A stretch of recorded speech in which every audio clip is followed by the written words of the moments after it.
All right, so for this one, we're going to talk about the ventilator alarms.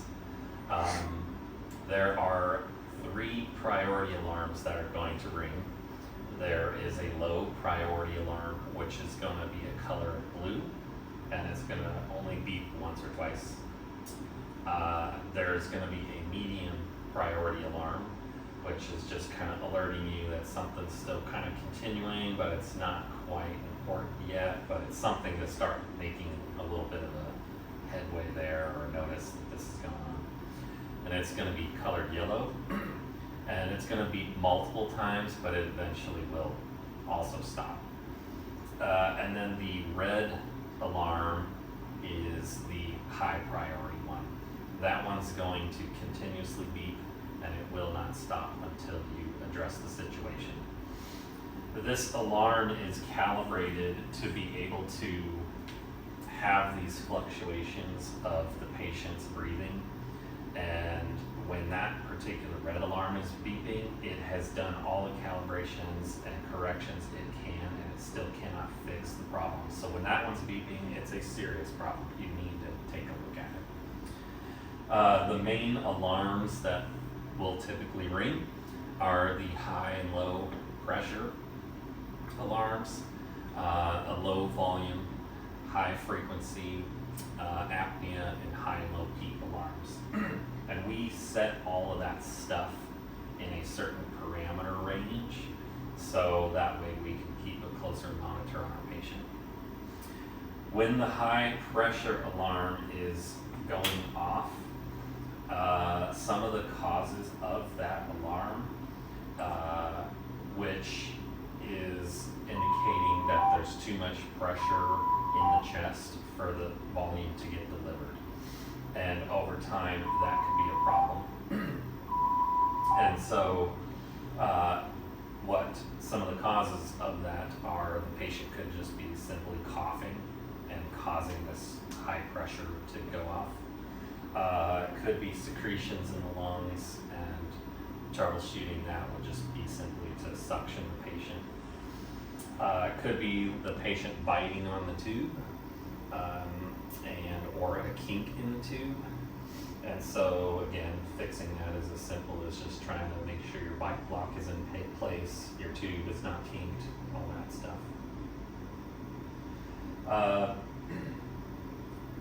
The next alarm would be that high respiratory rate alarm. Obviously that one is because the patient is breathing too fast. Some of the causes of that could be that they're improperly sedated. They could also be in respiratory distress and not tolerating the settings that we have put on. There's several scenarios that could be going on. So just troubleshooting is just assessing your patient, figuring out what's the best route to take there, whether they need sedated, they need a bronchodilator to help kind of relax their airways. Maybe they're feverish, and that's why they're breathing fast. Give them fever reducers, and maybe that might help. They could be in pain, and they're breathing fast because they're trying to communicate to tell us they're in pain, so maybe some pain meds, whatever it may be. The low volume alarm would be another one that would ring. And that one is indicating that when the ventilator delivered a breath, it's expecting around the same volume of breath to come back to the ventilator. And when it does not do that, it will ring an alarm for that. So the main cause of that is there is a leak somewhere in the system and or patient. So checking for making sure that the balloon, the cuff, is inflated all the way. Checking to make sure there's no disconnections in the circuit. It could even be the patient has a chest tube in, and there's where your leak is coming from, is from the chest tube. So again, just assessing all those scenarios. And the last one we'll talk about would be the apnea alarm. This one is indicating that the patient did not take a breath for a certain time limit that we have set. The main scenario in that case would be we were giving them a spontaneous breathing trial to see if we can remove the tube, and they were not breathing in an allotted time frame.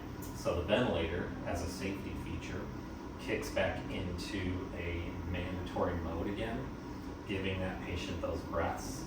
But then it's going to continuously ring that there is an apnea event that this patient had underwent, and you have to address it. It will not go away until you address it. So